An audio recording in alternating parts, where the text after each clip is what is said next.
Delhi CM Arvind ಕೇಜ್ರಿವಾಲ್ಗೆ ಜೀವ ಬೆದರಿಕೆ ಎದುರಾಗ್ತಾ ಇದೆ. ಕೇಜ್ರಿವಾಲ್ ದೆಹಲಿ ಬಿಟ್ಟು ಹೋಗಿ ಅಂತ ಧಮಕಿ ಹಾಕಲಾಗಿದೆ.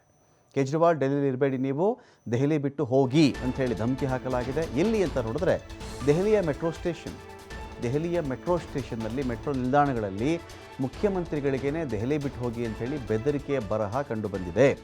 ರಾಜೀವ್ ಚೌಕ್, ಪಟೇಲ್ ನಗರ ನಿಲ್ದಾಣಗಳಲ್ಲಿ ಇಂತಹ ಬರಹ ಕಂಡುಬಂದಿದೆ.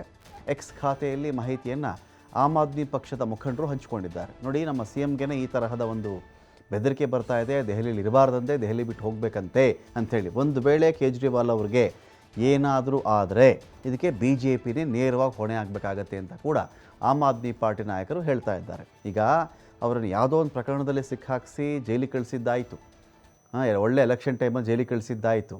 ಈಗ ಅದು ಹೇಗೋ ಅವ್ರಿಗೊಂದು ಬೇಲ್ ಸಿಕ್ಕಿದೆ, ಅವ್ರು ಆಚೆ ಬಂದಿದ್ದಾರೆ, ಅವರು ಚುನಾವಣಾ ಪ್ರಚಾರಗಳಲ್ಲಿ ನಿರತರಾಗಿದ್ದಾರೆ. ಇದನ್ನೂ ಸಹಿಸದೆ ಈ ಥರದ್ದು ಯಾರೋ ಏನೇನೋ ಬರಹ ಬರಿತಾ ಇದ್ದಾರಲ್ಲ, ಒಂದು ವೇಳೆ ಆಮ್ ಆದ್ಮಿ ಪಕ್ಷದ ಮುಖಂಡರು ಯಾರಿಗೆ, ಅರವಿಂದ್ ಕೇಜ್ರಿವಾಲ್ ಅವ್ರಿಗೆ ಏನಾದರೂ ತೊಂದರೆ ಆದರೆ ಇದಕ್ಕೆ BJP ನೇರ ಹೊಣೆ ಮತ್ತು ಪ್ರಧಾನಿ ನರೇಂದ್ರ ಮೋದಿ ಅವರೇ ನೇರ ಹೊಣೆಗಾರರು ಅಂಥೇಳಿ ಆಮ್ ಆದ್ಮಿ ಪಕ್ಷದ ನಾಯಕರು ಟ್ವೀಟನ್ನು ಮಾಡಿದ್ದಾರೆ.